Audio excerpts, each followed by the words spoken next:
Yeah, so again, thank you so much for joining us. I thought if you wanted to, we could maybe start. I mean, I know you've done so much, Scotland Yard, undercover work, hunted on TV and things, but what sort of made you think I'd like to go into fight crime in the first place, do you think, when you were younger? Well, I was a bit of a rudderless ship as a teenager. I was largely the product of a single parent family because my dad left when I was about 10 or 11. And due to his alcoholism and some of the brutality that he'd rained down upon me at the time, it was kind of like good riddance to bad rubbish, to be frank. I then flunked my education, a matter of deep regret, because believe it or not, life has not been a gravy train and a bed of roses since I very hurriedly and unexpectedly left the police.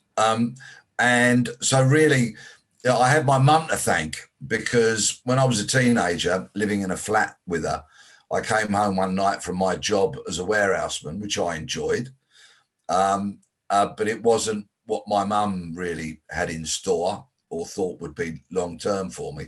So I walked into the lounge of the flat, and there was this enormous uniformed local beat Bobby, bless him, sitting in the lounge. And he knew that I'd kind of been going off the rails a bit. My mum could tell. You didn't have to be Einstein to work that out. And he just sold the idea to me of joining then, because I was only 16, the police cadets, with a view then, obviously, to going into the police per se, being a PC and whatever I chose to do thereafter. And he did a magnificent job in selling the idea to me. He really did. And he'd come equipped because before he left, he pulled out the application forms, which I filled out. And the man had an astonishing effect on me. And just a few short weeks later, after I'd filled those forms out, I was walking through the gates of Hendon Police Cadet College with a new fresh haircut, which I thought would be short enough, but actually it wasn't. They made me get it cut again. And so began my journey into law enforcement. So largely down to my mum, that local beat Bobby, who really made it all happen. Mm-hmm. Yeah, I think it's amazing, really. I mean, our mum was actually in the police as well. So she actually went into the totally different reason, more so I think because of Cagney and Lacey on TV, because she loved it. So she wants to go into it down that route. But I think it's funny, isn't it, how you do have these sort of people who are such big influences and can completely change, the way your life goes as well, which is pretty amazing. Particularly, I think, during those formative years when you might not be clear in your mind what it is you want to do. I've got two teenage boys myself who are 18 and 19, one at uni, one aspiring to go to uni later on in the year. And those guys don't know what they want to do. They know what drives them, they know what interests them, but they haven't yet kind of fermented the thoughts and the ideas into a definitive, this is where I'm going to go. They do want to change the world in some way. So I don't suspect they will be money grabbing titans of commercial worlds necessarily, but they'll do something in which they feel they can make a change for the better. Yeah, I think that's really important, actually. In terms of then, so you sort of started off, I'm guessing, then in uniform. How did you then sort of make the change from going in uniform to then undercover work? Because that's quite a sort of big change, really, isn't it, I guess? Yeah, I had quantum leaps in my Mm. police career. Obviously, at the age of 18 and a half, I went from the cadet corps into being sworn in as a PC, did my training, and was posted to Peckham in southeast London, an area with some chronic social deprivation, a large Afro-Caribbean community, because what had happened in the late 50s and the 60s, the Windrush generation had come over from the West Indies, having been encouraged to come to the UK. And they, of course, had their children who are now growing up. This is 1978 to 1982 when I was at Peckham. And there was a lot of racial tension. The policing that I saw, some of it was pretty despicable. Racial attitudes prevailed. Young black men were almost routinely fitted up and beaten up if their face didn't fit, or if they failed what was called the attitude test. And all of that in South London, Southeast London, culminated in the Brixton riots of 1981. There had been other historical events which people might want to go out and look at. There was the Battle of Lewisham in 1977 and the New Cross Fire of 1980, significant events. And they were all part of the drip towards the explosion on that weekend of April 1981. And the police were largely to blame because of the repression and oppression that they'd kept black segments of the community under. And as one politician said that weekend, a politician called Ken Livingstone, who later went on to become Mayor of London, he said that weekend that the police got a bloody good hiding, quote unquote, and he wasn't wrong. It was an awful, dreadful weekend when I noticed that people actually wanted to kill me, not because of the man I was, albeit they might well have done, because I fell into that trap of being a pretty vile and racist, horrible piece of work, to be frank, to my regret. I've made my apologies numerous times, and the man talking to you now bears no resemblance to the thug that I was 40 years ago. Yeah. But people wanted to kill me because of the cloth that I wore. You know, it was a symbol of repression and all the things that were bad about policing at the time. And did I take the easy way out? Arguably, yes, I did. But after that weekend, I vowed never to wear that uniform again. I just didn't want to be a part of that. And so I was fortunate enough, detectives that approached me about sort of doing my apprenticeship and trying to get into the CID, and I took that route, and it didn't take me very long to be accepted, to pass my selection board, get into the CID, and then posted from Peckham in southeast London to the Royal Borough of Kensington and Chelsea, where the awfully well-heeled people lived and worked and played and all of that. And it was a very different place to police, different experiences, different crimes. And so that was, you know, another significant shift. Did my first stint there, 3.5 years there, you know, investigated everything from murder to fraud and drugs. And then the next thing I wanted on my CV was to be a Scotland Yard detective. Scotland Yard is renowned in law enforcement throughout the world. It's a great thing to have on your CV. And to be perfectly frank, I'm still dining out on it now, all these years later. And at the age of 25, fit, fearless, up for it, I walked through the revolving doors of New Scotland Yard with my chest puffed out a bit. And so began my bonkers kind of undercover career, really. Yeah, because I think it's really exciting, really, to hear about that transition, because, like you said, going to the Royal Borough is completely different. But I imagine that, you know, it's different challenges, but some just as big, really, but on a different level, I guess, as well. There were. It was very much. You know, the attitudes, we would go to, say, for example, a burglary or an aggravated burglary where there had been violence and robberies and the like, and dealing with the well-heeled people, you know, people with titles and living in enormous 4-story Victorian, Georgian, Edwardian kind of astonishing properties where you very much took your shoes off when you walked in, and there was an element of kind of, you know your place. Also famous people lived there. You know, we went to dealt with a burglary on Roger Moore's apartment. He had an apartment up there. And it was quite a story I haven't actually told very much. See, the original PC that reported that burglary, believe it or not, was a PC Bond. Okay, dealt with a burglary on Roger Moore's flat. And so when I turned up as a DC the following day with my colleague, I walked in and there was the woman there. Roger Moore was away filming that day. And the lady said to me as I walked through the door, she said, "Are you Mr. Bond?" Right? So I said, "No." And I'm thinking, what's going on here? You know, and I looked at my mate and he looked at me. She said, "Are you sure? Are you sure you're not Mr. Bond?" Now, pardon the language, right? But I thought she was taking the piss, really. You know, I thought, what is going on here?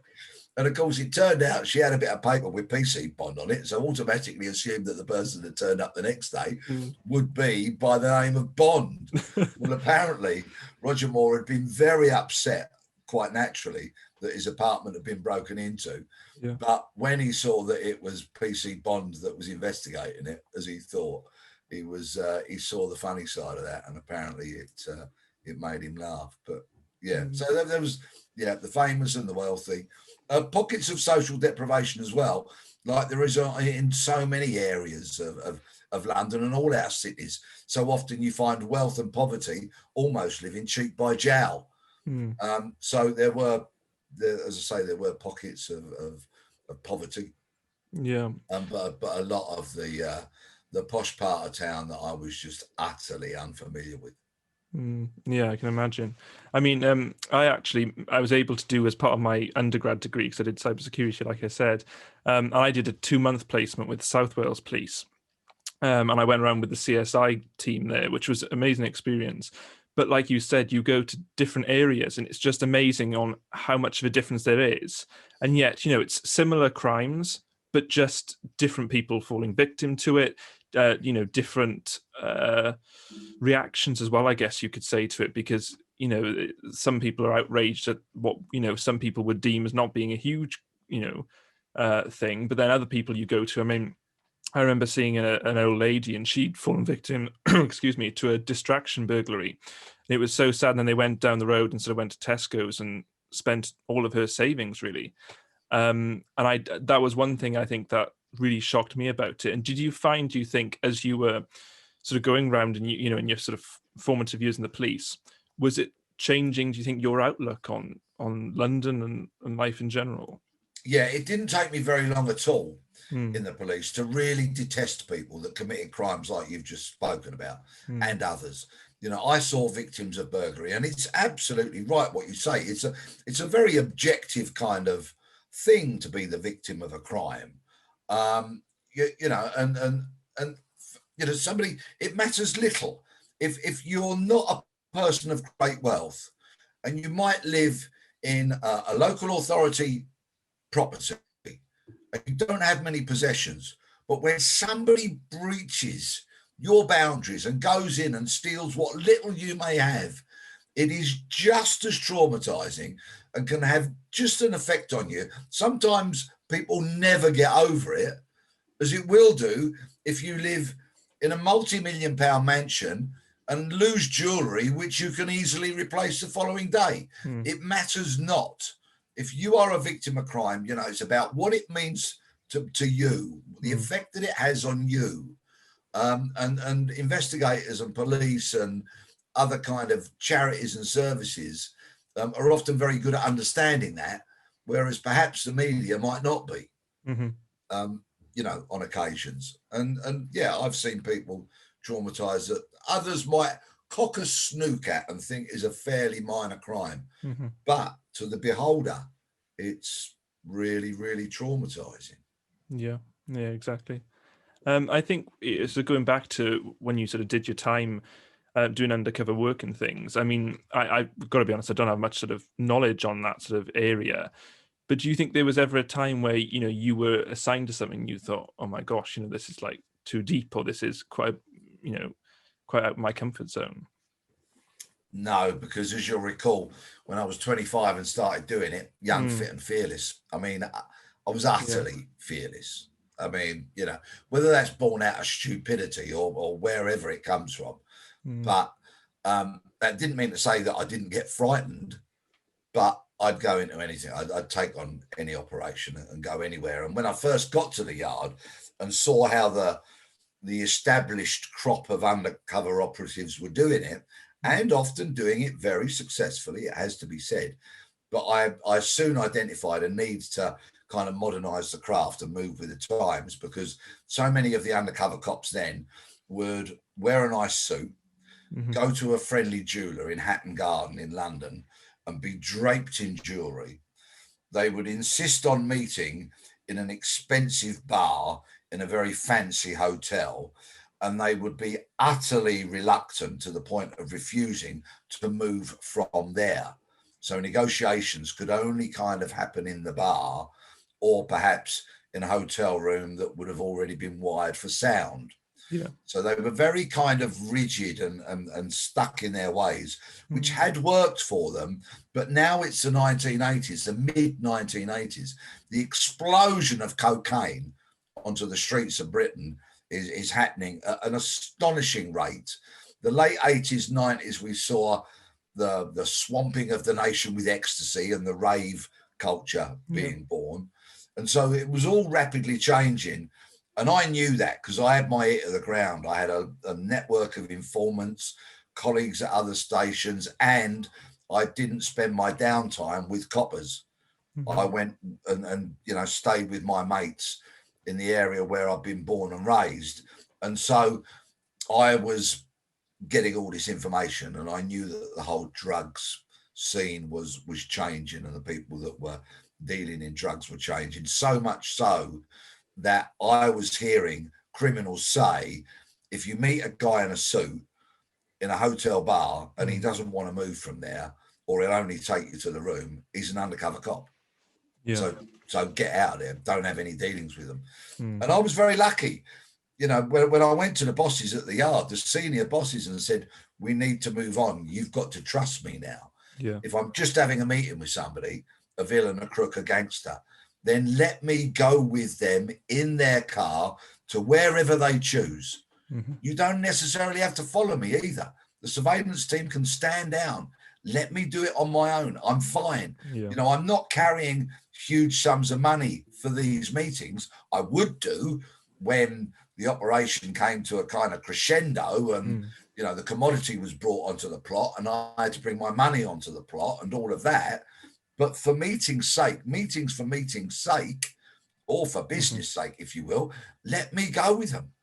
They'll be so much more comfortable when I'm in their local boozer or their local club or the club they own or in their homes or in the back of their car, and they can search me and take me to their pub and, strip me naked in the bar, make sure in the pub toilet to make sure I'm not wearing a wire and all that kind of stuff. I said, I'm fine with that.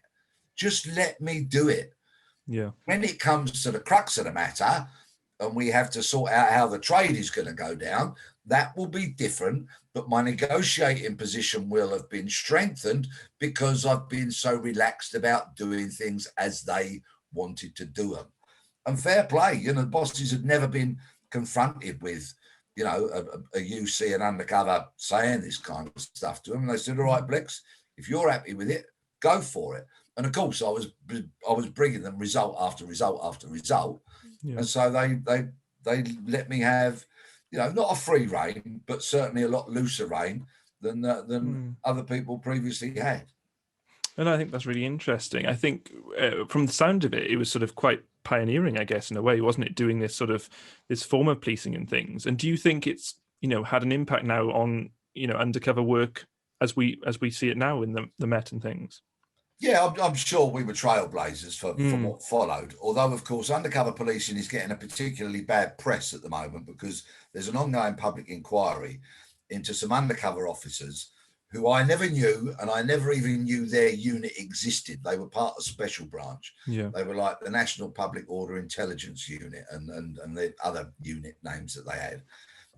And they have got, quite rightfully, I would say, a very bad press because they went out as part of Special Branch. So this is the political side of policing, which I was never a part of, and I never even knew they existed, nor did I know what they were up to, obviously.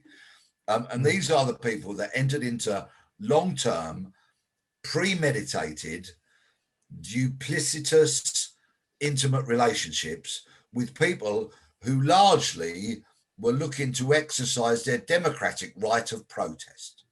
They were activists, of whatever description. And why are they wasting precious police resources on people who are of a particular political persuasion and merely, at worst, are choosing disruption as opposed to the sort of criminality that we were investigating? Yeah. And these are the people that took dead babies' identities. They trawled gravestones and took a dead child's identity, adopted that, and then used it to have an intimate relationship with somebody who was a bit of a yogurt weaving lefty. Mm-hmm.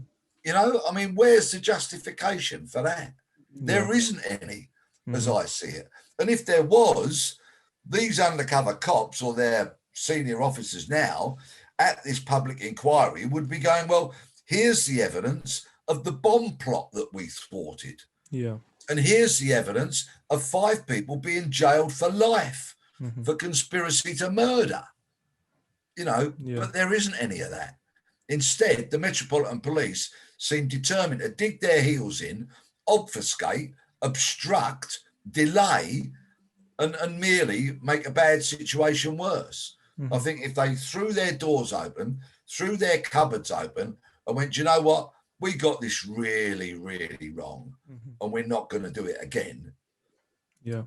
It would be fine, because my concern is that the brave men and women that are out there working undercover now, you know, to thwart proper serious crime, and I'm talking about terrorism and kidnapping and conspiracy to murder and weapons supply and all of that kind of thing.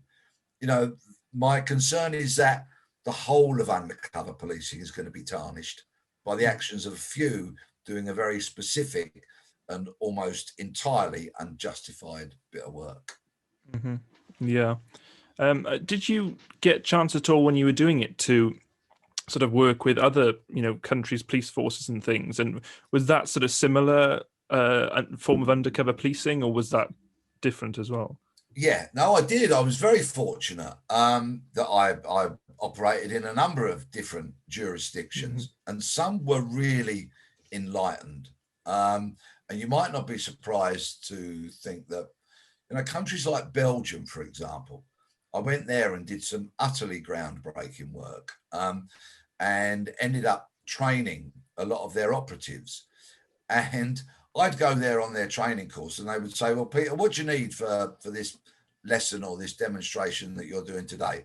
And I'd say, I need a gram of cocaine, I need 3.5 grams of cannabis, a gram of heroin. And I'd turn up for the classroom, and there it all was. Right. And there was no masses of bureaucracy and form filling and all that kind of stuff. There was no massive mistrust, which I even came across, you know, with the Met, for example. You know, I couldn't put a wish list in for that with the training courses we did. So of course I had to surreptitiously obtain it. But anyway, you know, so yeah, places like that were enlightened, more progressive, more relaxed about it all. Did quite a bit of work in Holland as well, and you were a bit relaxed, but in many regards, they were a bit kind of bureaucratic at times, but it would vary. I mean, when you're sitting down with an operative, you know, a fellow undercover operative, you all speak the same language. You all want to achieve the same goals, you know, and it's universal. So much of policing per se is universal. You can go to any kind of jurisdiction, and you'd like to think you'll get a warm welcome because there are so many commonalities between, you know, you all want to catch the bad guys, you hope. I went and worked in America, and also trained and witnessed the FBI training at their headquarters in Quantico in Virginia. And that was an eye-opener in many regards. I got some wonderful kit because, of course, America is always so far in front of us in many regards. People often say what happens in America will happen over here 10 years later. Well, I got some great kit from American UC cops that I came over here, and I was so proud because nobody else had ever seen it, and you know, and all that stuff. In particular, a hot box, which was essentially a hot plate in a box, which was the size of, if you get a posh bottle of wine or champagne in a wooden box, you know, like a presentation box, it was exactly that kind of size.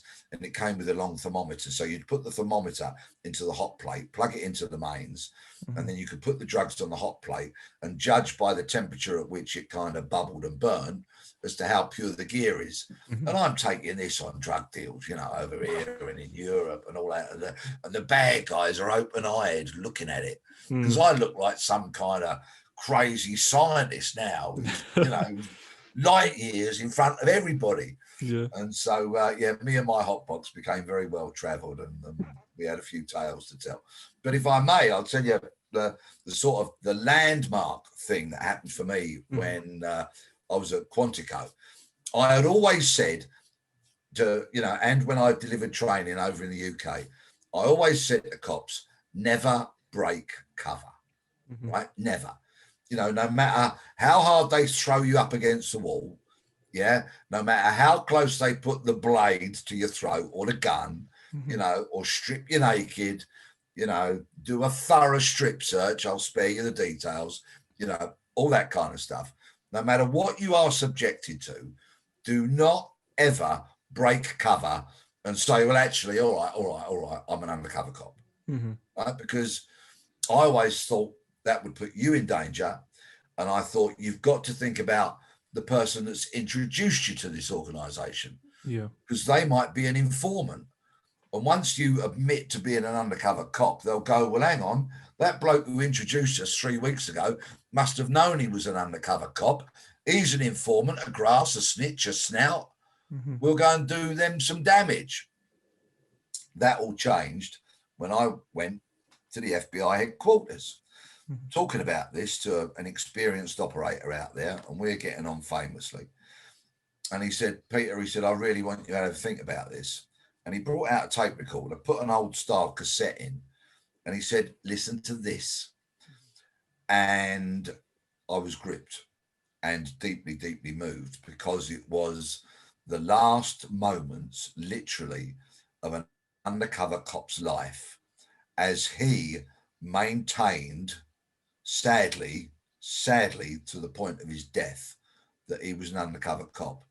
He said, I'm an undercover cop. He maintained that he was a villain and didn't disclose that he was an undercover cop. Yeah. So he maintained he was a criminal, even though he was under huge threat and a gun was being pointed at him. And in the end, what you hear is the gun being fired and this undercover cop literally gasping his last ever breath. Gosh. Deeply moving, you know, tragic, and may rest in peace, bless his soul. Deeply moving. And so the cop I'm talking to said, and what we've discovered now, that if it gets to that point where it quite literally is life or death, because they've got a different criminal justice system, he said, we now declare that we are undercover cops. Yeah. He said, if you actually think that, you know, this is the moment when you could lose your life, declare you are an undercover cop, because then you can tell them, so stop pointing that gun at me, because if you shoot me, you'll go to the electric chair. Yeah. And they use that as the real kind of last resort weapon to try and save their lives. So, and of course it's different because they've got capital punishment out there. Yeah. But so that was what they did. And they would say, you know, if it comes to it, you know, and even if you don't go to the electric chair, you'll get more jail time for shooting a cop than you will do for shooting somebody that you thought was a fellow drug dealer. Yeah. So that was their other thinking on it. And I thought long and hard about it. And fortunately never got into that position. But yeah, I changed my stance considerably. No, I mean, it's really interesting hearing about that. Thank you. But I don't know if you wanted now to talk a little bit. I mean, because I'm really intrigued how we sort of went from all that, you know, sort of policing to then doing something like Hunted. How did that come about? Well, unfortunately, my police career was brought to a kind of shuddering halt, really, because of a job that I worked on. I had to move into the witness protection program. There was a very real threat against my life, which was discovered by the FBI on a phone tap in a bar in Boston. A report was then compiled, because it was a multi-jurisdictional, very complex operation, which had culminated in the largest seizure of heroin in the UK, being delivered to me in a hotel. The bad guys wanted to kill me. It had involved the FBI, the DEA, the Drug Enforcement Agency, the Garda Síochána from Ireland, what was then Customs and Excise, various police forces, other law enforcement bodies from other jurisdictions, all infighting and bit of a blooming, willy waggling competition, really, unfortunately, whilst me and my colleague are trying to do the work. Culminated in a report being compiled, which is here. I've still got it. Yeah. All these years later, and this report should only have had my undercover number in it, as allocated to me by the yard. Yeah. And I was 522, and it should have just put undercover operative 522 did this, did that, went here, went there, and all that kind of stuff. For some unbeknown reason, my name was put in it, Peter Bleksley, a distinct surname, which I think there's only 14 of them in the UK or something, and I've fathered most of them. No, I'm joking, only 3. That report was compiled, taken out of a police building in an unmarked car. The driver of that car went shopping. Guess what? The car got broken into. The report got stolen. And now there's an existing plot to kill me with this report with my name in it. And if those two things get put together by the criminals, I'm in deep, deep trouble. And I'm probably dead. So I got hurriedly parachuted into witness protection, which was awful, miserable. Lived 2 years of living in one name, working in other names because I still had to work undercover, occasionally being myself, conspiracy theorizing all day long about how it had got to this situation, perpetually worried about the assassin's bullet in the back of my head, and checking under my car every morning to see if there was a bomb there. Just a recipe for disaster. I played a part in my own downfall because I drank too much and I smoked too much. So I am not entirely blameless here. But you can imagine that kind of situation was destined to end in a catastrophe, and it did with my catastrophic mental health breakdown. 3.5 weeks in a lock-in psychiatric ward, and a long battle to regain my health.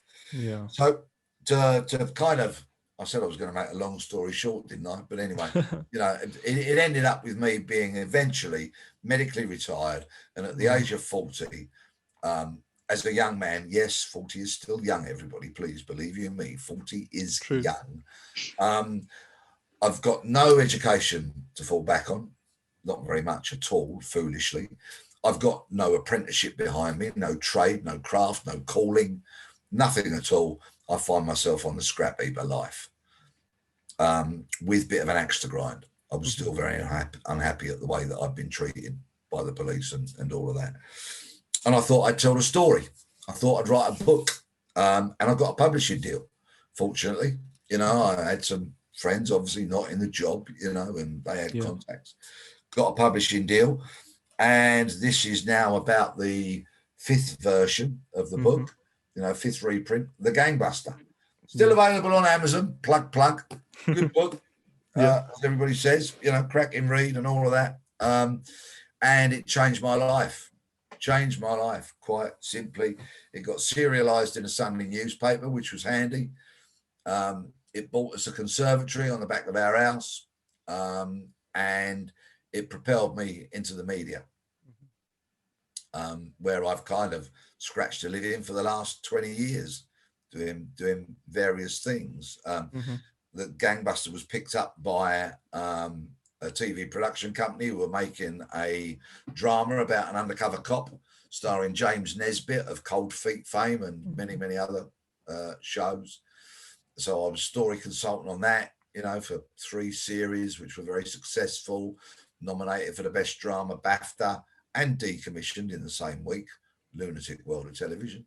Wrote other books, wrote plays for BBC Radio 4, because, of course, I did quite a lot of story consultancy, which I still do from time to time, worked with a lot of writers, read a lot of screenplays, thought, I can write my own drama here. I'm going to give it a go. Got some training. Wrote plays for Radio 4. And I'm still called upon to comment on crime and policing and comment on true crime documentary series and all that kind of stuff.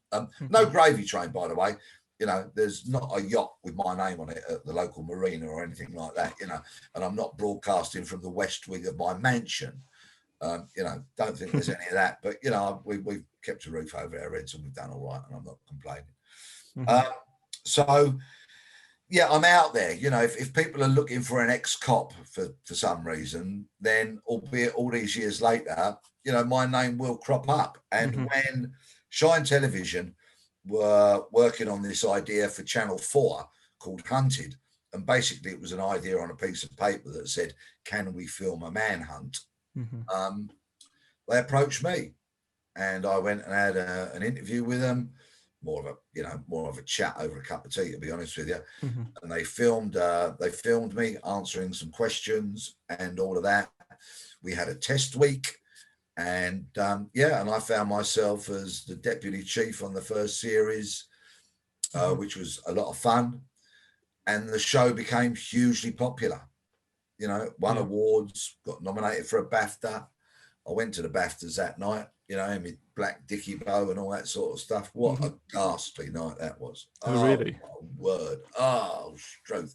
Right. The venue was really cramped. So we're in this sort of reception area before going into the auditorium. And there's champagne, of course, all very nice, and everybody's done up to the nines.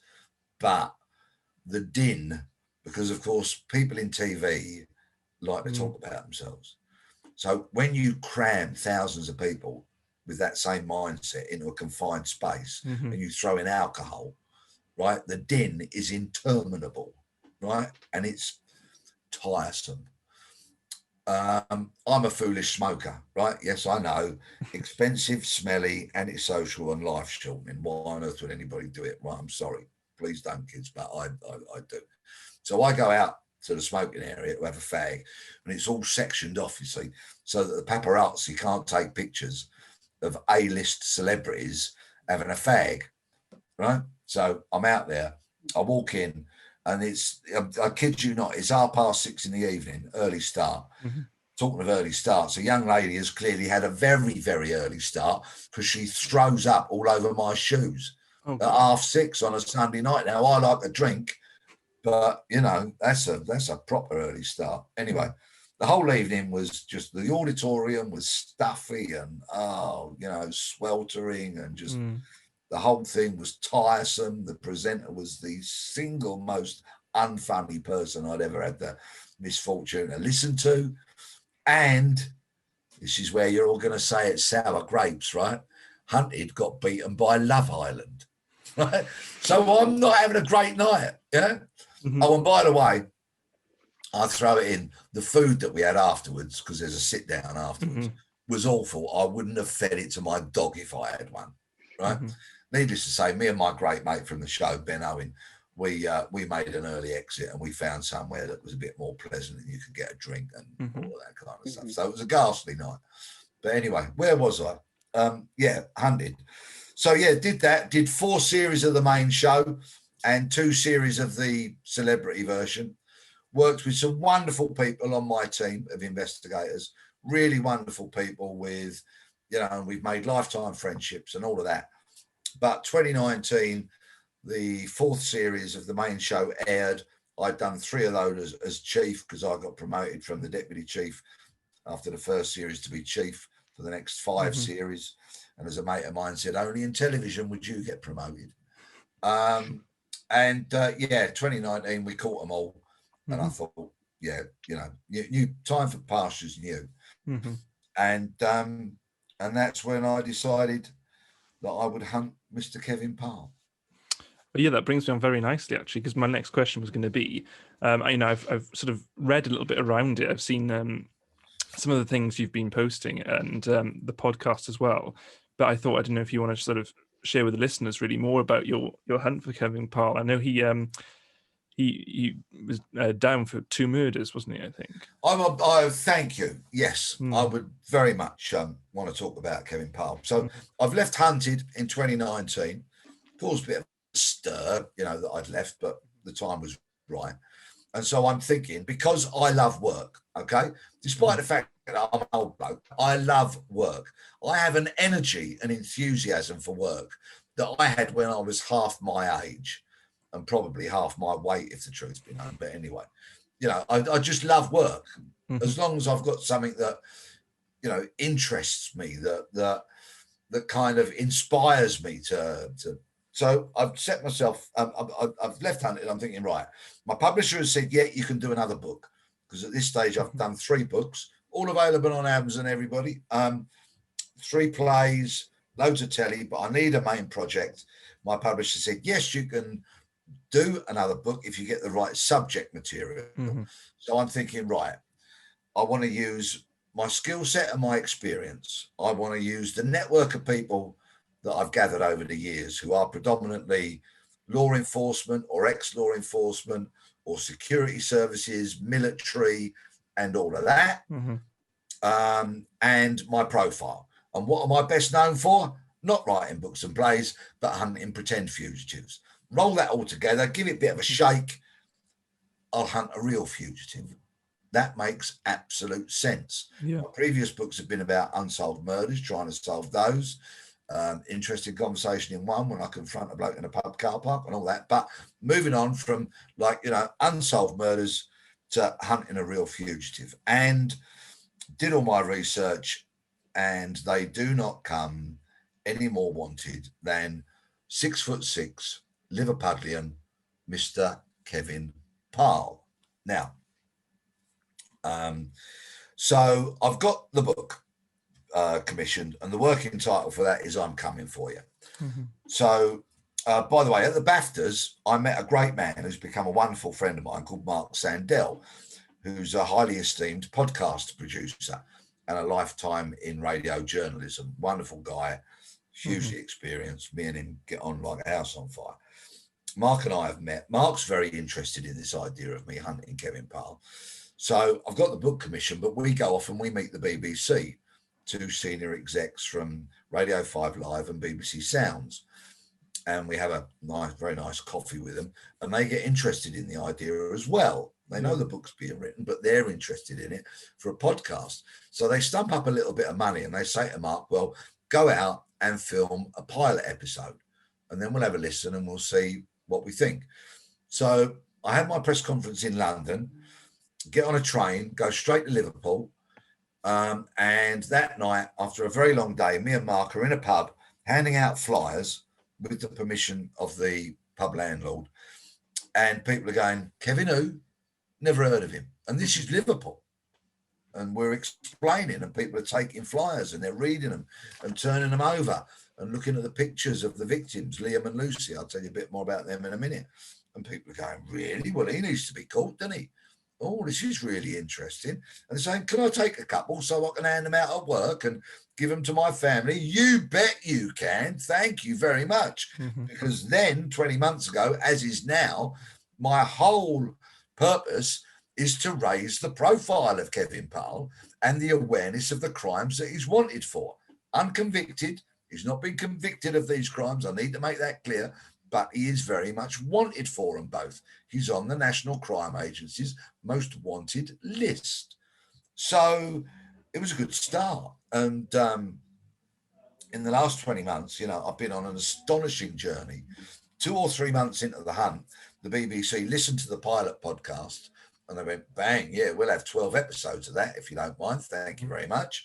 And so our podcast, BBC podcast, Manhunt, Finding Kevin Parle, was born, which was released earlier on this year and has done extremely well. It's been downloaded over 3 million times. Wow. Won an award at the New York Radio Festival Awards and is proving and continuing to be very popular. We've been top 10 in various countries throughout the world. We've been number 1 in Panama, Austria, very diverse and different places. And so if people want to go on to BBC Sounds or other platforms and find Manhunt Kevin Parle, I think they'll enjoy it. It's a piece of work that we're very proud of.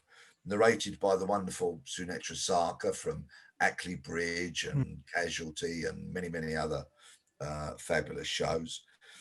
And it continues to be a very useful tool in prompting people to contact me, either with their thoughts, their theories, their ideas. And I welcome all of those because I don't have a monopoly on good ideas, far from it.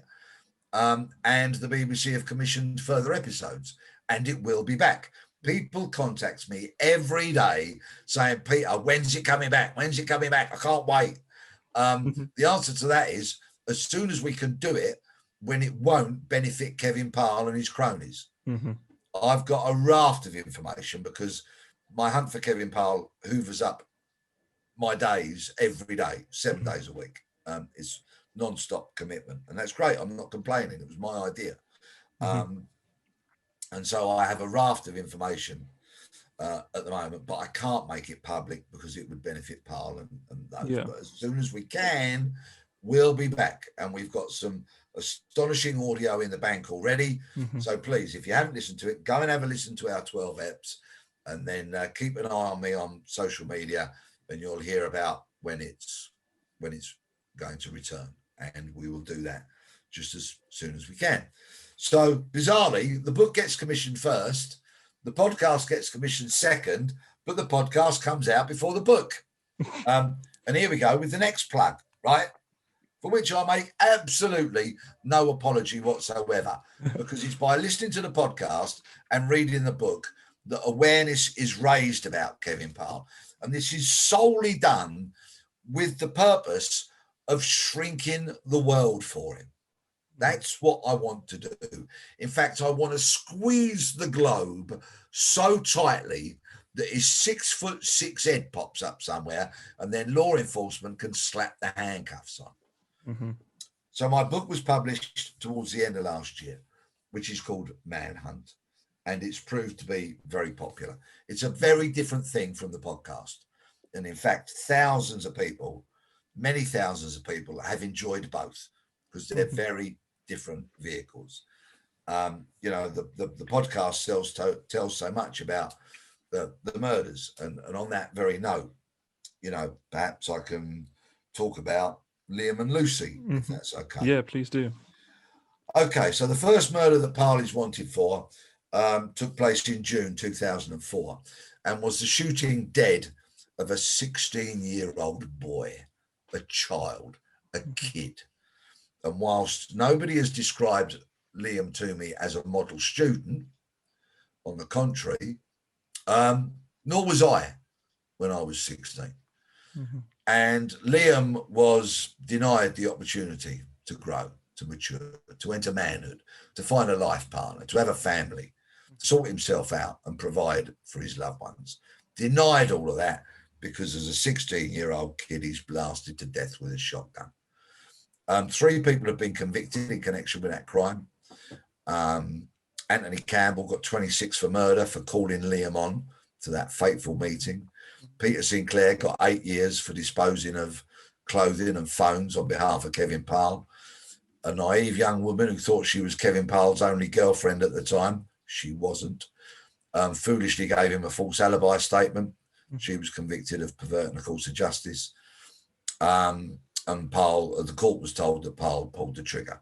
Unconvicted, but that's what the court was told. So he's very much wanted for that. Ghastly crime. The second crime that he's wanted for is the murder of a mother of 3 young children, a woman who is described to me as being as beautiful on the inside as she was on the outside, Lucy Hargreaves. Blasted to death as she lay on her sofa with a shotgun, and then both her and her home were doused in petrol and set alight. A truly ghastly crime. Lucy's partner, Gary Campbell, was upstairs at the time. He'd been out for a drink. He was lying in bed with their youngest, the 2-year-old. The other 2 kids were with their grandparents. A court was later told that Gary was the intended target of that attack on the home, which was clearly conducted in such a shambolic, brutal and amateurish way that Lucy lost her life. I'm in contact with Gary Campbell, regular contact with him now. He approached me and he has recently told me the harrowing story of everything that happened that night and the build up to that. And that will, of course, form part of our cast when it comes back. Yeah. It is a deeply moving testimony. And he, of course, wants Merseyside Police to dedicate a team to finding Kevin Parle. He's hugely supportive of everything that I'm doing. And he wants to see him captured to answer the allegation against him. So 2 brutal, ghastly crimes. And, you know, if any of us believe in justice, if we want truth to prevail over lies, then Parle needs to be found and he needs to stand in a court and answer those allegations. And he will. He will be found. And just on the off chance that anybody's listening who knew Kevin Parle, I don't care if they knew him when he was 4 years old or whether they know him now when he's 40 years old. You are, of course, very welcome to contact me. Talking of which, if you've got a thought or a theory on it all, or you think of a way that might help me in my investigation, please get in touch. I pride myself on contacting everybody back. You know, sometimes it's quicker than other times when I'm particularly snowed under, but I could not be more contactable. You know, I'm on Twitter, I'm on Facebook along with all the other oldies, but I'm on Insta, kids, right? I'm on Instagram. Very cool. And I'm on, excuse me, I'm on LinkedIn. Right, but anyway, yeah. So I could not be more contactable. I've got a burner phone, which is in my hand as we speak. Cost me 10 quid, the best 10 quid I ever spent. 07908 617 694. You know, and I've got a website, peterbleksley.com. You can message me via that. So I really could not be more contactable or accessible. Really couldn't. And, you know, but somebody messaged me a few weeks ago and they said, Peter, because there's a 20 grand reward for Kevin Parle's capture, okay? £20,000 police reward, but it's dependent upon his arrest and his conviction, which I think is manifestly unfair. And I've discussed that in the book.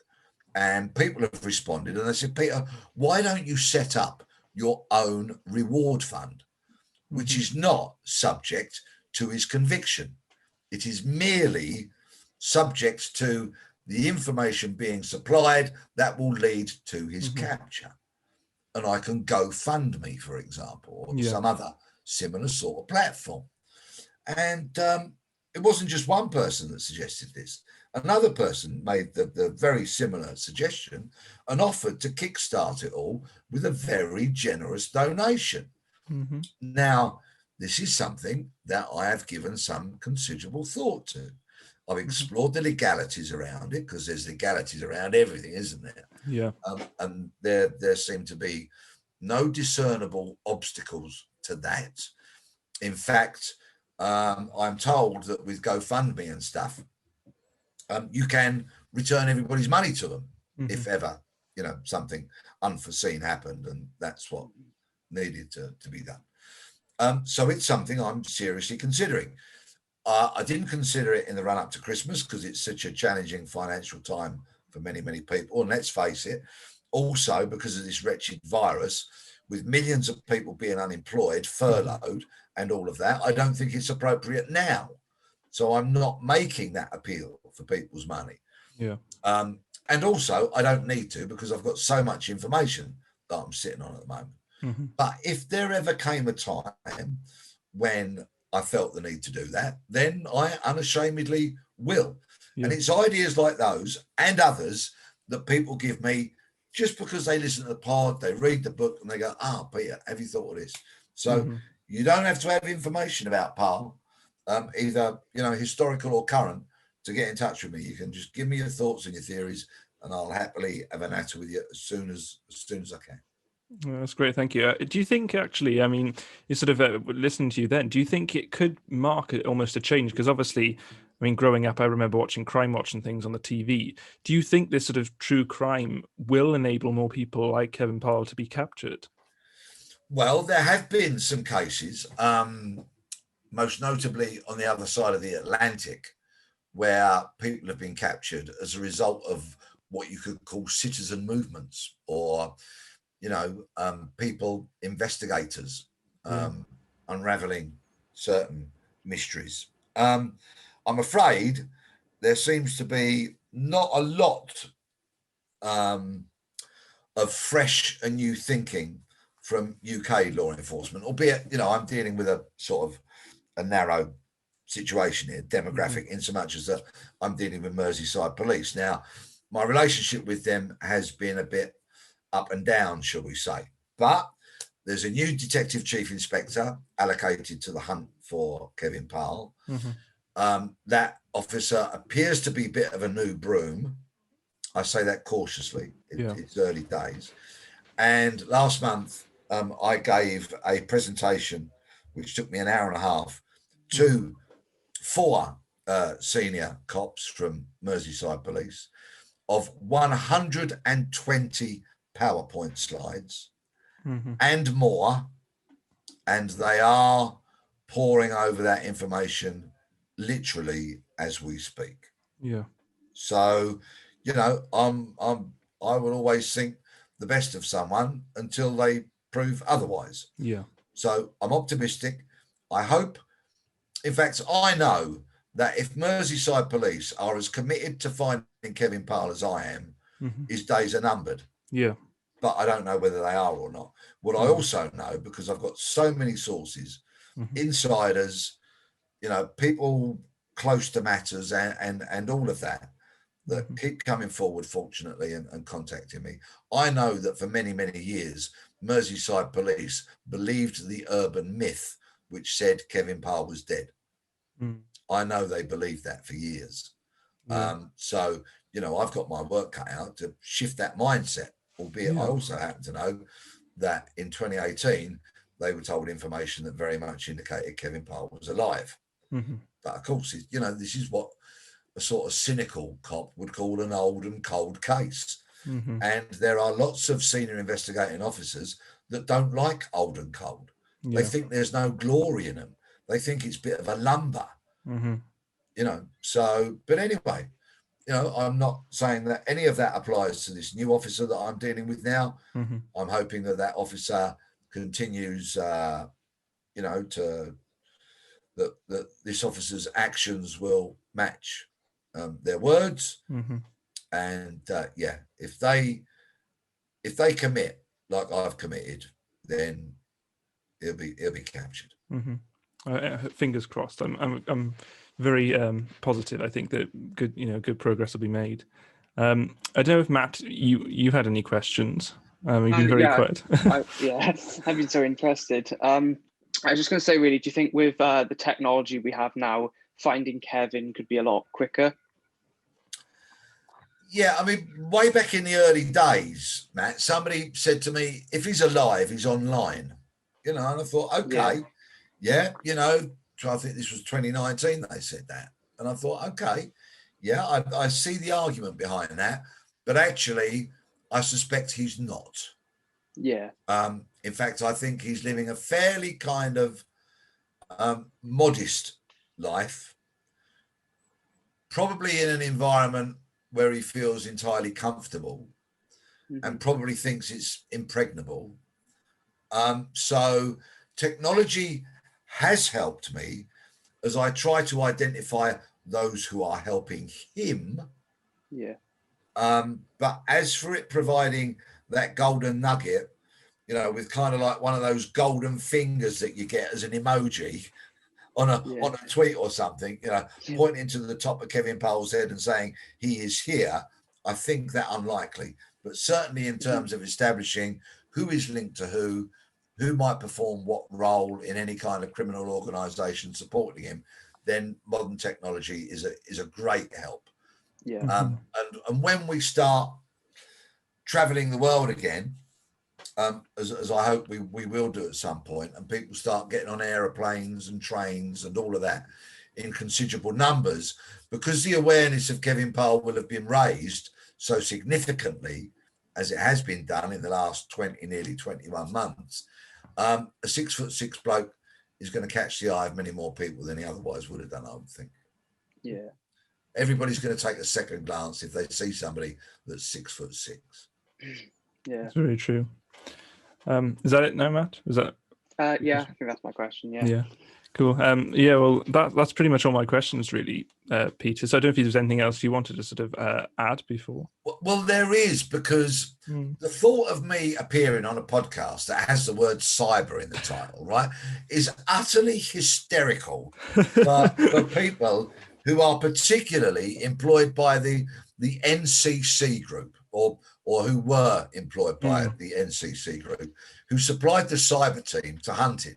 Yeah, right? yeah. Now, they will be absolutely laughing their socks off at the thoughts. Now, fortunately, you've been flexible and we've not touched on cyber. But let me just tell you a little bit about the cyber team, can I? Oh, yeah, please do. Yeah. Right. Led by a wonderful man who's a mate of mine called Paul Vlisidis. Blidissis. He's on Twitter and all that stuff and works for NCC, or he certainly did. I don't know if he's still there. Wonderful man. He led the cyber team. And then there was 4 of these young, techie, genius type fellas on the cyber team. And of course, I'm an old Luddite technophobe, aren't I? Right? But I know how to lead. So my job was not to understand what they were doing or interfere with what they were doing, but it was to give some leadership, perhaps set a goal that I wouldn't understand how they got there, but they would get there. Yeah. But what for me was such great fun was I had to often go to them with a question on camera. So I want them to give an answer on camera, which you want the audience to be able to understand, digest and understand. And I used to say to them all, think of me as the common denominator when you're thinking of the audience, right? In other words, people know nothing. So please explain it like that. That's not to do the audience a disservice, far from it, but it's to try and broaden it out to reach as many people and enhance their enjoyment of the show. So we had many, many hysterical times. They were situated very close to me in the office. I would always take them mints after lunch and all that kind of stuff. And they were wonderful guys, and they were, quite frankly, terrifying. Because what they could do in terms of getting into devices, accessing information that so many people thought was long since deleted, disposed of, and gone forever, and frankly wasn't, because they'd find it. The way that they could write codes in order to elicit stuff from whatever device or other tactic we were going to deploy was astonishing. Their creativity, their ability to think out of the box was just joyous and remarkable. And they still absolutely terrified me. I can imagine. I mean, I had similar when I was doing my undergrad degree. We actually, in the first week of doing it, our sort of introductory task was that we had to do a Hunted style challenge where we had to explain to the lecturers how we'd go on the run, where we'd go, how we'd evade things like CCTV. And I just remember I think I was awful at it, but then so many people, I think you must have come across this quite a lot, where people say, oh, I could outwit, but there's always that sort of thing that lets them down, isn't it? There's always that one phone call home or something like that. Yeah, indeed. But fortunately, as a result of it, not only have I become really kind of close to some of the cyber guys, but I did a lecture at an ethical hackers conference a couple of years ago, and again, like 2 guys stood next to me, and one guy, with the other guy's permission, hacked his phone quicker than he could enter his passcode. Right, and like it just terrifies the life out of me, because I'm clearly so susceptible to that kind of stuff, albeit obviously I take a lot of advice and try my best. And I love it. And I'd have such a laugh with the guys, because I would walk around their desk occasionally with a pencil, for example, going, does anybody know what this is? Do you know how to use this? And there was continual sort of leg pulling and fun, but by crikey, what an astonishingly talented bunch of people they were. Yeah, I think that shone through, didn't it, when you were watching it, really, and you could see how they were tracking down everybody through, ways that, you wouldn't even think was possible. And yet, it's always that result at the end, which is amazing. Yeah. I miss them. They're great guys. Mm-hmm. Yeah, well, thank you very much. I mean, like I said, really, I'm so grateful for you giving up your time, and hopefully, we'll be a step closer now as well to finding Kevin Parle. Yes, here's hoping. Thank you. Mm-hmm. You've allowed me to raise his profile, and for that Mm-hmm. I shall remain indebted. And you will be able to say to yourselves when he's captured, what kind of a part did we play in his capture? Because you have played a part, Mm-hmm. and let's sincerely hope that it'll be sooner rather than later. Yeah, thank you.